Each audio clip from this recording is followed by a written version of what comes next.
Hello students, നിങ്ങളെല്ലാവരും NEET എക്സാമിൻ്റെ final പ്രിപ്പറേഷനിലാണ്.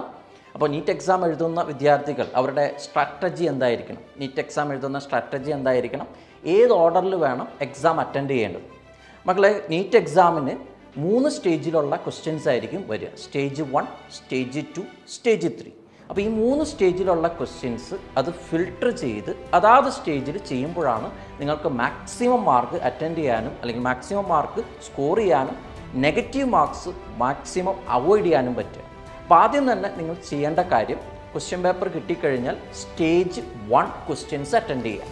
Stage 1 ക്വസ്റ്റ്യൻസിൽ വരുന്നത് ഒറ്റ വായനയിൽ നിങ്ങൾക്ക് മനസ്സിലാകുന്ന ക്വസ്റ്റ്യൻസ്, ഒറ്റ വായനയിൽ വായിച്ച് പെട്ടെന്ന് തന്നെ ആൻസർ ചെയ്യാൻ പറ്റുന്ന ക്വസ്റ്റ്യൻസ് ബയോളജിയിലും ഫിസിക്സിലും കെമിസ്ട്രിയിലും ഉണ്ടാകും. ഒരു 60ഓളം ക്വസ്റ്റ്യൻസ് ആയിരിക്കും ഈ സ്റ്റേജ് 1 ഉണ്ടാവുക. വിതിൻ സെക്കൻഡ്സ് കൊണ്ട് തന്നെ നമുക്ക് ആൻസർ ചെയ്യാൻ പറ്റും. അങ്ങനെയുള്ള ക്വസ്റ്റ്യൻസ് വേണം സ്റ്റേജ് 1 നിങ്ങൾ ആൻസർ ചെയ്യാൻ. ഇതിൽ ശ്രദ്ധിക്കേണ്ട കാര്യം, ഈ സ്റ്റേജ് 1 ക്വസ്റ്റ്യൻസ് ക്വസ്റ്റ്യൻ പേപ്പറിൻ്റെ പല ഭാഗങ്ങളിൽ ചിന്നിച്ചിതറിയായിരിക്കും കിടക്കുക. അപ്പോൾ ഒന്നാമത്തെ ക്വസ്റ്റ്യൻ സ്റ്റേജ് 1 ആയിരിക്കും, രണ്ടാമത്തെ ക്വസ്റ്റ്യൻ കുറച്ച് ലെങ്തി ആയിരിക്കും. അപ്പോൾ നിങ്ങൾ എന്ത് ചെയ്യണം? അതൊന്ന് സ്കിപ്പ് ചെയ്യണം. അപ്പോൾ ഈ സ്കിപ്പ് ചെയ്യാനുള്ള കോൺഫിഡൻസും കൂടി നിങ്ങൾ മാക്സിമം ഉണ്ടാക്കിയെടുക്കേണ്ടതാണ്. അങ്ങനെ ഉണ്ടാക്കിയാൽ മാത്രമേ നമുക്ക് മാക്സിമം സ്കോർ ചെയ്യാൻ പറ്റൂ. ഇനിയാണ് സ്റ്റേജ് 2 വരിക. സ്റ്റേജ് 2 നിങ്ങൾ ചെയ്യേണ്ട കാര്യം ന്യൂമറിക്കലായിട്ടുള്ള ക്വസ്റ്റ്യൻസ്, അതായത് ഫോർമുല അറിയാം, ജസ്റ്റ് സബ്സ്റ്റിറ്റ്യൂട്ട് ചെയ്താൽ മതി, നമുക്ക് ആൻസർ കിട്ടും. അപ്പോൾ അങ്ങനെയുള്ള ക്വസ്റ്റ്യൻസ് വേണം ഫിസിക്സിലും കെമിസ്ട്രിയിലും നിങ്ങൾ അറ്റൻഡ് ചെയ്യാൻ.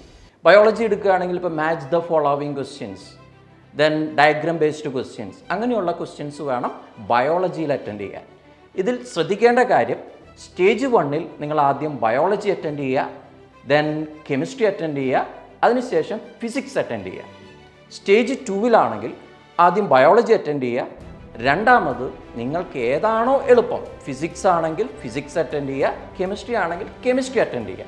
അപ്പോൾ അത് വേണം സ്റ്റേജ് 1 2 നിങ്ങൾ എഴുതേണ്ട ഓർഡർ. ഇനിയാണ് സ്റ്റേജ് 3 വരിക. സ്റ്റേജ് 1 2 നിങ്ങൾ കടന്നു കഴിഞ്ഞാൽ നീറ്റ് എക്സാമിൻ്റെ മെജോറിറ്റി ക്വസ്റ്റ്യൻസും സ്റ്റേജ് 1 2 ആയിരിക്കും. അപ്പോൾ അതിൽ മാക്സിമം ക്വസ്റ്റ്യൻസ് നിങ്ങൾക്ക് അവിടെ തന്നെ കിട്ടിക്കഴിഞ്ഞു. ഇനിയാണ് സ്റ്റേജ് 3 വരിക. സ്റ്റേജ് 3 വളരെ കുറച്ച് ക്വസ്റ്റ്യൻസേ ഉള്ളൂ. അതാണെങ്കിൽ ലെങ്തി ക്വസ്റ്റ്യൻസ് ആയിരിക്കും, കൺഫ്യൂസിങ് ആയിട്ടുള്ള ക്വസ്റ്റ്യൻസ് ആയിരിക്കും. അപ്പോൾ ഇങ്ങനെയുള്ള ക്വസ്റ്റ്യൻസ് വേണം നിങ്ങൾ സ്റ്റേജ് 3 അറ്റൻഡ് ചെയ്യാൻ. അതുമാത്രമല്ല, സ്റ്റേജ് 1 2 കുറേ ക്വസ്റ്റ്യൻസ് അറ്റൻഡ് ചെയ്ത് കഴിഞ്ഞിട്ടുണ്ടെങ്കിൽ നിങ്ങളുടെ കോൺഫിഡൻസ് അവിടെ വളരെയധികം ബൂസ്റ്റ് ആവും. സ്റ്റേജ് 3 ക്വസ്റ്റ്യൻസ് നിങ്ങൾക്ക് കിട്ടാനായിട്ട് വളരെയധികം എളുപ്പമായിരിക്കും. അപ്പോൾ അങ്ങനെ സ്റ്റേജ് 3 കംപ്ലീറ്റ് ചെയ്ത് കഴിഞ്ഞിട്ടുണ്ടെങ്കിൽ നിങ്ങൾക്ക് മാക്സിമം മാർക്കായിരിക്കും നിങ്ങൾക്ക് അവിടെ സ്കോർ ചെയ്ത് കിട്ടുക. അതുപോലെ തന്നെ നെഗറ്റീവ് മാർക്ക് വളരെ കുറവായിരിക്കും, ഓൾമോസ്റ്റ് 0 എന്ന് തന്നെ പറയാം. നിങ്ങളതൊന്ന് പ്രാക്ടീസ് ചെയ്ത് നോക്കിക്കോൾ. ഇതിൻ്റെ റിസൾട്ട് വളരെ അത്ഭുതപ്പെടുത്തുന്ന ഒരു റിസൾട്ടായിരിക്കും. അപ്പോൾ ഇതിനെപ്പറ്റിയുള്ള സബ്ജക്റ്റ് വൈസ് വീഡിയോസ് ഈ യൂട്യൂബ് ചാനലിൽ അപ്ലോഡ് ചെയ്യും. അപ്പോൾ അതിനെപ്പറ്റി കൂടുതൽ അറിയാനായിട്ട് യൂട്യൂബ് ചാനൽ സബ്സ്ക്രൈബ് ചെയ്യുക. അപ്പോൾ എല്ലാവർക്കും താങ്ക് യു ഓൾ.